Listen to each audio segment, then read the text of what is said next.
Hi guys, life in ফ্রেমে তোমাদের স্বাগত জানাই। তো আজ আমি বানাবো ধাবা স্টাইলে মশলা বেগুন। তো মশলা বেগুন বানাতে কী কী উপকরণ লাগে চলো তোমাদের সাথে সেটা শেয়ার করে নিই।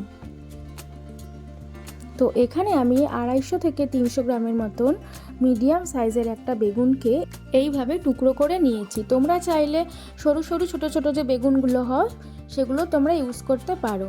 তো বেগুনগুলোকে এখানে আমি এইভাবে টুকরো করে নিয়েছি, বেশি মোটাও না বেশি সরুও না, যাতে করে বেগুনগুলো ভাজার সময় ভেঙে না যায়। তো সেই দিকে লক্ষ্য রাখতে হবে। তো আমি এখানে বেগুনের ওপরে পরিমাণ মতো নুন ও পরিমাণ মতন হলুদ দিয়েছি। বেগুনটাকে ভালোভাবে মেখে নেব। নুন হলুদ দিয়ে ভালোভাবে বেগুনটাকে মেখে নেব।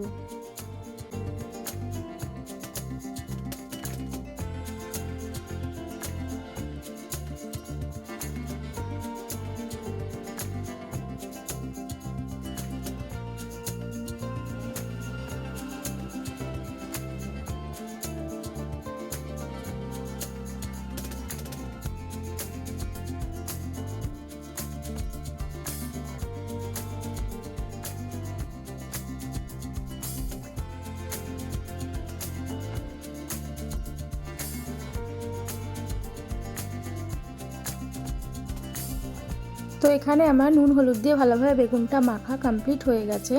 আমি বেগুনটাকে সাইডে রেখে এবারে আমি কড়াই বসিয়ে দিয়েছি। তো কড়াইটা আমার গরম হয়ে গেছে, আমি এখানে তেল দিয়ে দেব। এখানে আমি বড় চামচের 4 চামচ তেল দিয়ে দিয়েছি। তেলটা আমার গরম হয়ে গেলে আমি এখানে নুন হলুদ মেখে রাখা যে বেগুনগুলো ছিল সেগুলো আমি এবারে ভেজে নেব।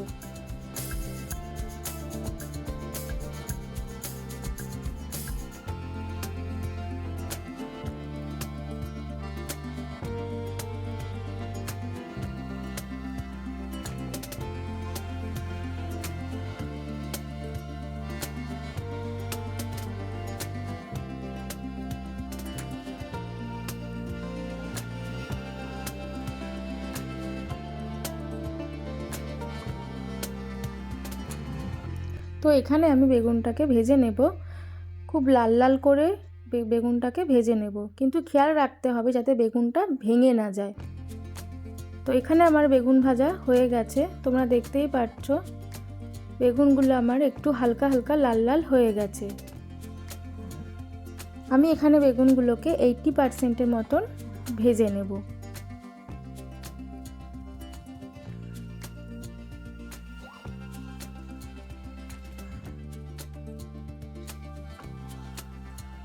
তো বেগুনগুলো আমার ভাজা হয়ে গেছে। এবার আমি প্লেটে আস্তে আস্তে ভাজা বেগুনগুলোকে তুলে নেব।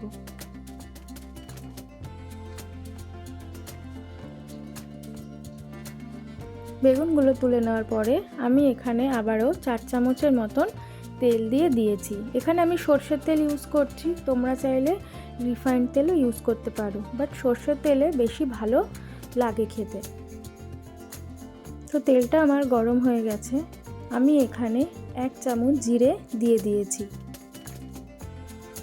জিরেটা যখন একটু ছিটকাতে থাকবে তখন আমি একটা তেজপাতা মাঝখান থেকে অর্ধেক করে দিয়ে দেব ও একটা শুকনো লঙ্কা আমি মাঝখান থেকে অর্ধেক করে দিয়ে দেব। এবার একটু নাড়িয়ে চাড়িয়ে আমি এখানে 2 মিডিয়াম সাইজের পেঁয়াজকে আমি এখানে ছোট ছোট করে কুচিয়ে নিয়েছি। তো পেঁয়াজগুলোকে আমি এবারে তেলের ওপরে দিয়ে দিচ্ছি। তো পেঁয়াজগুলো আমার দেওয়া হয়ে গেছে, এবার আমি ভালোভাবে নাড়িয়ে চাড়িয়ে একটু লাল লাল করে ভেজে নেব। আর এদিকে আমি একটা টমেটোকে ছোট ছোট করে কুচিয়ে নিচ্ছি।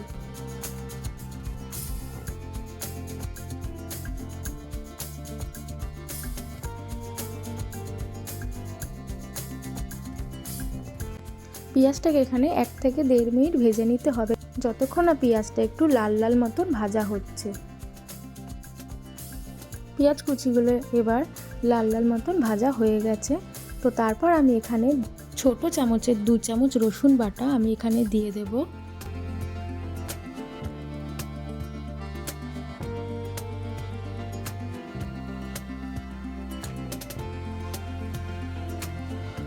দিয়ে আমি একটু নাড়িয়ে চাড়িয়ে 1.5 চামচ আদা বাটা দিয়ে দেব।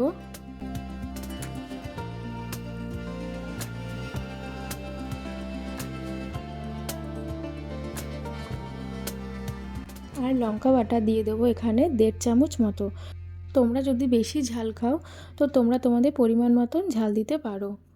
তো আমি এখানে আদা বাটা, রসুন বাটা, লঙ্কা বাটা সমস্ত কিছু একসাথে ভালোভাবে নাড়িয়ে চাড়িয়ে নেব 20 থেকে 30 সেকেন্ড।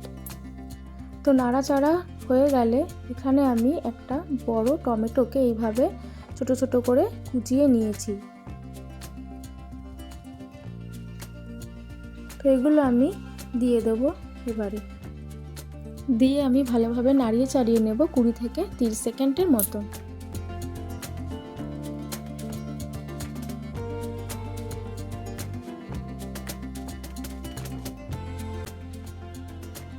এরপরে আমি 1 চামচ জিরের গুঁড়ো দেব।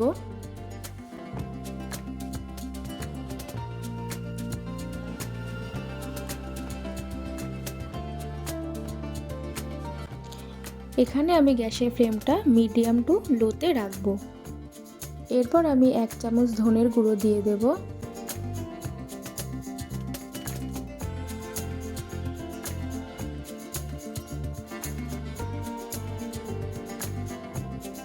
ও দিয়ে দেব 1 চামচ কাশ্মীরি লঙ্কার গুঁড়ো। তো এই সমস্ত উপকরণগুলো দিয়ে আমি ভালোভাবে এবারে নাড়াচাড়া করতে থাকবো 1 মিনিটের মতন।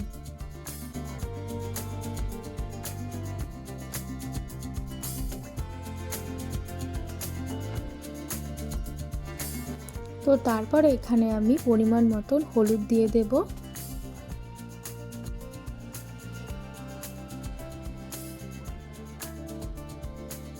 ও পরিমাণ মতন নুন দিয়ে দেব।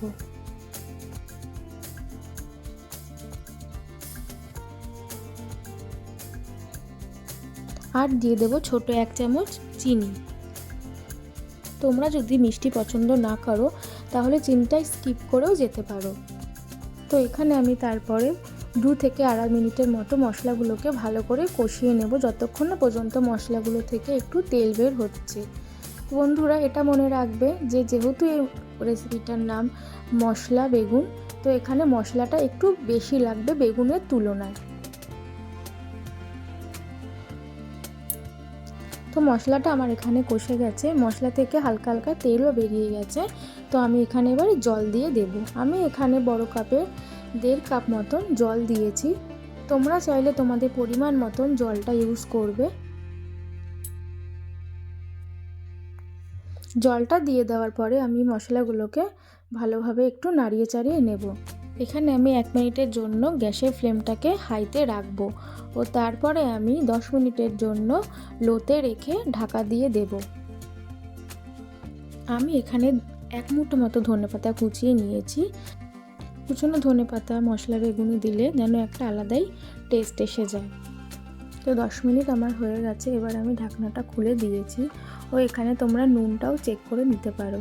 এখানে আমি 1 চামচ কাসুরি মেথি নিয়েছি। কাসুরি মেথিটাকে আমি একটু হালকা ফ্রাই প্যানে ভেজে নিয়েছি ও এখানে আমি হাতের সাহায্যে কাসুরি মেথিটাকে ক্রাশ করে নেব। তো এখানে আমার গ্রেভিটা রেডি হয়ে গেছে। আমি এইরকমই গ্রেভি রাখবো, বেশি শুকনো শুকনো করব না। তোমরা যদি চাও তো এর থেকেও বেশি শুকনো করতে পারো।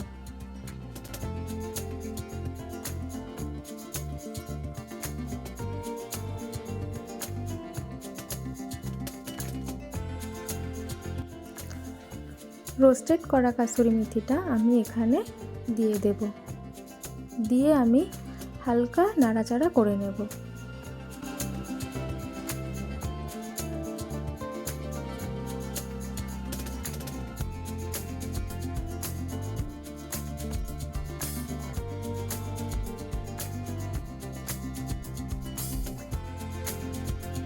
তারপর আমি এখানে 1/2 চামচ গরম মশলা দেব।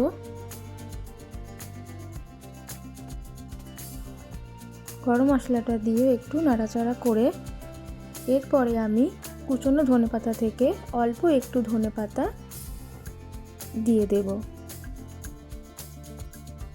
ধনেপাতাগুলো দিয়েও আমি একটু ভালোভাবে নাড়াচাড়া করে নেব।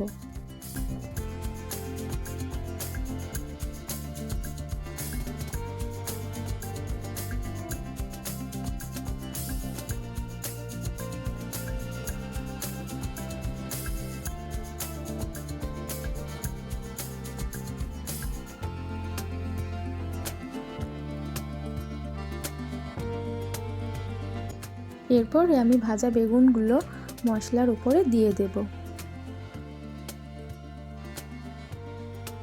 মশলার উপরে দিয়ে আমি ভালোভাবে মশলাটার সাথে বেগুনটা মিক্সড আপ করে নেব।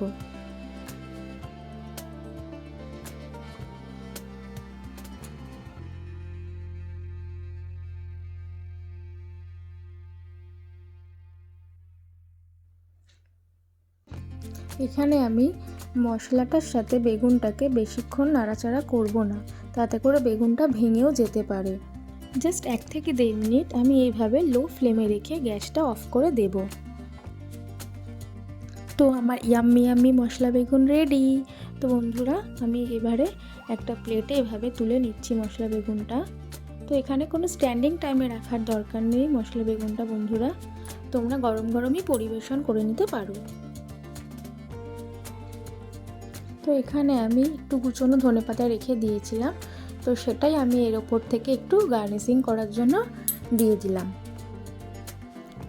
এটা দেখতেও যেমন ভালো লাগছে, এটা খেতেও তেমন খুব সুন্দর। তোমরা প্লিজ একবার ট্রাই করো এই মশলা বেগুন, ধাবা স্টাইল মশলা বেগুন।